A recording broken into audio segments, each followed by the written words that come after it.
Ah, thank you. You know what? I think I've been calling this guy Mozart. It's Beethoven. Thank you, Beethoven. Or should I say, roll over, Beethoven, and send whoever it was the news. Yes, hello everybody. It's your good friend Pozzible here, and I'm back in action, getting ready to see the next batch of movies that are coming out from Tinseltown to a theater near us.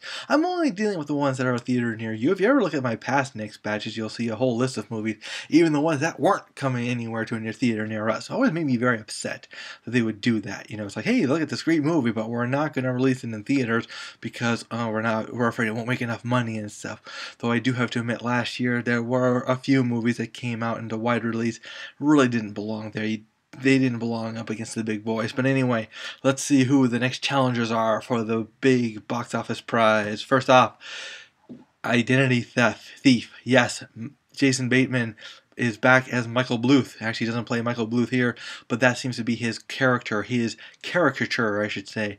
You know, he's the family man, the well-meaning guy. He's the guy, though, who always tries to say those intelligent words that make him feel so superior and everything, when in reality, he's just a little man.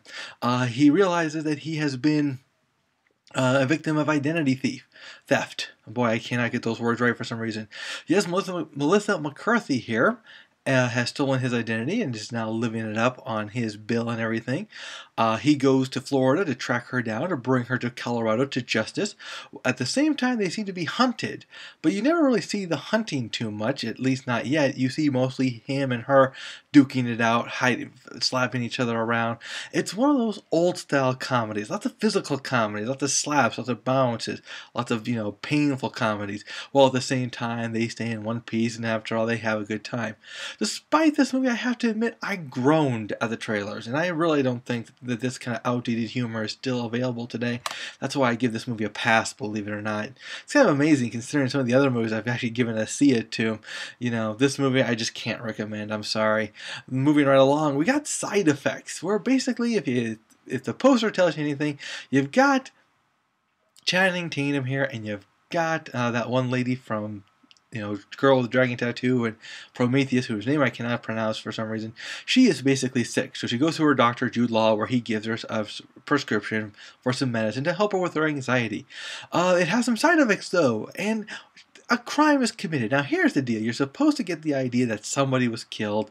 You're supposed to get the idea that, he's to blame or she's to blame, that maybe they also had an affair. Okay, so you got a possible murder, you got a possible affair. You're not supposed to know what's going on.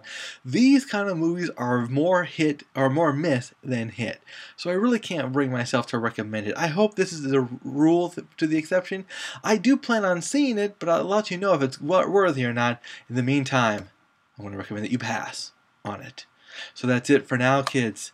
That's all for what Hollywood has to offer us. Check back to see what's going on. I got a lot of movie reviews coming up. You never know what's happening. The Oscars are just around the corner. So until then, take care.